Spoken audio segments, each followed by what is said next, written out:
proud sponsors of the Cars Ireland YouTube channel. CarsIreland.ie, for car history data you can trust. Buying a used car? Get an exclusive coupon code now. See the comment section for more details. Welcome back to the channel. Now today we are reviewing the Mazda CX-5. Mazda's answer to the likes of the VW Tiguan, Peugeot 3008 and a seemingly endless list of mid-size crossovers. Now I hope you'll agree with me that this is a very good looking crossover.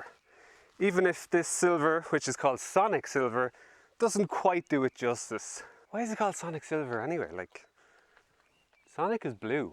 The boot sits at 506 litres with the back seats up, which is pretty typical. Quite a flat load lip too, so handy for getting stuff in and out of. You have no false floors, it's just very straightforward. A nice handy little feature is that there are levers here in the boot to drop the back seats down, and you can actually drop them individually. So you can drop your ski hatch first with a little lever here in the middle. Pull that, ski hatch drops. Pull this, left side drops. Pull this, right side drops. When the back seats are folded down, they're almost flat, and it's about 1,620 litres of space. We'll go sit in the back. Welcome to the back seat of the CX-5. Now, as you can see, I'm pretty comfortable in here. The driver's seat is set to my driving position, and I'm 6 foot, and I have a bit of knee room and actually plenty of headroom. The seats are very comfortable too, nice and squidgy. Now, because of the spec we have, which I'll get into more when we're in the front, we have some extra touches back here. So you have your armrest with your 2 cup holders, and hidden in there is the heated seat button. And underneath you have your USB connections. It's nicely hidden away, but if there's 3 of you sitting in the back and one of you is a bit cold, you won't be getting access to your buttons. Last thing to point out is that the doors open nice and wide. Very handy for kid seats and all that jazz that a crossover has to fight with every day. Now the CX-5 has been knocking around for about 5 years now, which in car terms is a lifetime. So it's not as nice and visually impressive as some of the newer Mazda stuff like the CX-30 and the Mazda 3. It's still very attractive and a well-crafted cabin, don't get me wrong, and I think most people won't really notice. It's just the nature of the job. When you drive some of the newer stuff, you do notice certain things that just start to look older. Most people won't notice this at all. This is a very pleasant cabin. Today we are in the top spec GT Lux, and I believe that stands for looks at all this extra stuff I get. So what does GT Lux include? Well, it includes this Napa brown leather. It's almost purpley brown, and it just looks magnificent really. It's very subtle but very impressive. They are also ventilated and heated, which is nice. I do like a ventilated seat just to cool your bum. You have a frameless rear view mirror, which I'm not sure why that's considered an extra, but there you go. Like, the seats are electric. There's nice leather coating and stitching on the door frames, on the armrest. Nice leather covered armrest here in the middle.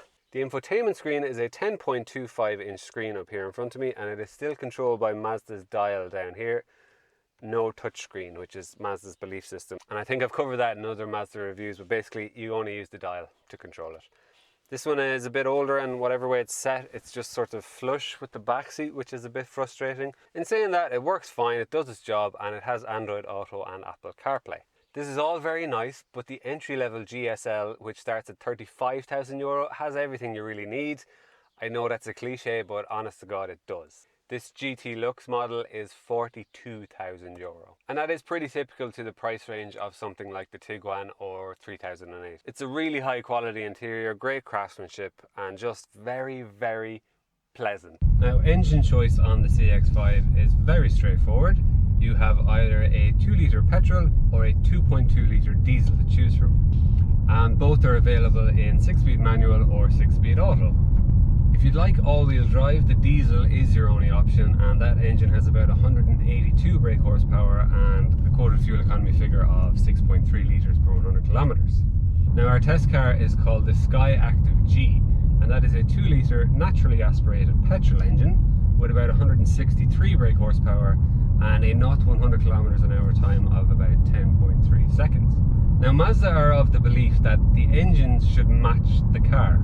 So just because you have a 1 litre turbo engine, you shouldn't necessarily put it in something like this. That's Mazda's belief anyway. They feel the larger capacity, naturally aspirated 2 litre petrol is more suited to the job. In saying all that, I'm not sure I agree. Now I have tested the more powerful version of this 2-litre petrol engine, and that's the skyactiv-g. I tested it in the Mazda 3 and the CX-30, and I was a fan of it there. I don't know, for me the G just doesn't hit the spot. It's just lacking in the torque department a bit too much. You really do have to wring its neck to get the best out of it. And like right now we are on a hill and we're in 5th gear and it's just slowing down. It just doesn't seem to have the torque to pull itself. It's actually starting to feel a bit old, especially when you have all the hybrids and plug-in hybrids coming in the crossover market now. I know it's not fashionable, but if it was me, I'd still be going for that 2.2-litre diesel in the Mazda CX-5. Personally, I just think it suits the size of this car a bit more, and just easier access to torque makes life a lot more relaxing. The ride is a bit on the firm side and could do with softening off ever so slightly. Now, because we are in the higher spec model, we have 19-inch alloys. I think at the entry level you get 17s. Maybe that would help negate some of the stiffness in the suspension. Regardless of any of that, it actually handles really well. There's very little body roll and not a huge amount of lean in the corners. And dare I say it, it's a bit rewarding to drive. Imagine that, a mid-size crossover with a rewarding drive. It probably is one of the better driver's cars in this market. I feel like the CX-5 maybe is showing its age a bit now, especially against some of the more modern competitors, and it probably is due an update. But ultimately, it's still a very handsome machine. It's a rewarding drive, even if I would just stick with the diesel. So that is our CX-5 review. Thank you for watching. If you like what you saw, please like, subscribe, do all that stuff that YouTube likes. And thanks for watching, and we'll see you again next week. Bye bye.